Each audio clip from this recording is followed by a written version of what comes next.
ఇప్పుడే జీ5 app download చేయండి. చూడండి మీ ఫేవరెట్ టీవీ షోస్ ఎప్పుడైనా ఎక్కడైనా. చూసుకోవా?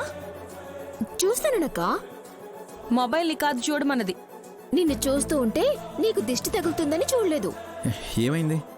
పిల్లలకి రేగుపళ్ళు పోసాక పాయసం తినిపించాలి బాబుగారు.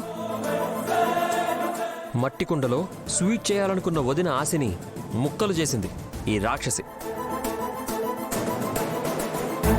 పగిలింది కుండే, గుండె పగిలినట్టు చెప్తారేంటి మీరు? నీకేం తెలుసు పిల్లలు బాగోగులు? నేను మాత్రం కనలేదా? అలా అంటావేంటక్క? ఇంక చాలా ఆపండి. మాట పెరిగి గొడవ చేసుకునేలా ఉన్నారు.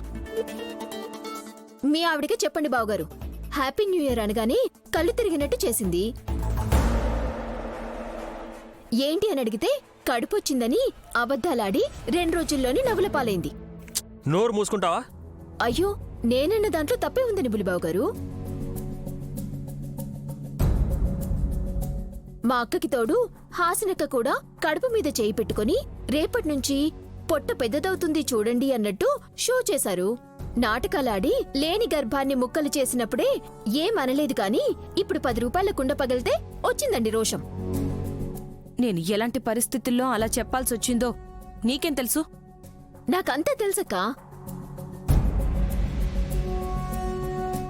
ఎక్కడ నాకు ఆస్తిలో వాటా ఇవ్వాల్సొస్తుందో అని తోటికోడలైన హాసినక్క నువ్వు నాటకాలాడారు.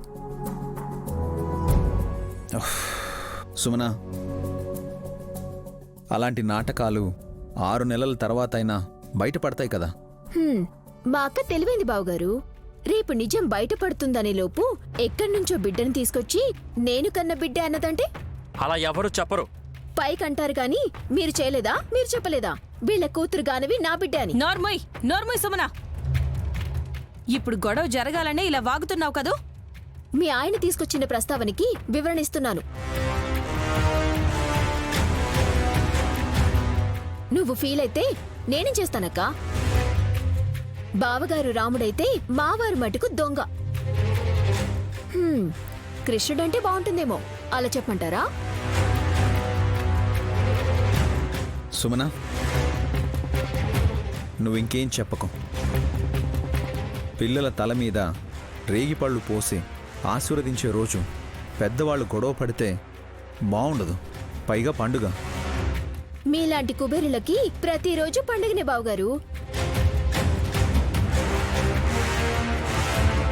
నాలాంటి దానికి మీ సంతోషం చూసి మురిసిపోవటం తప్పితే ఏముంటుంది? మురిసిపోతే పర్లేదు, అసూయ పడితేనే మంచిది కాదు. అలా అంటే ఉలూచిని తీసుకురాదు విక్రాంత్ బాబు. ఈయన గురించి తెలిసిందే కదక్కా. నేను అలవాటు పడ్డాను. బిడ్డలనెత్తినైతే రేగుపళ్ళు పడిని.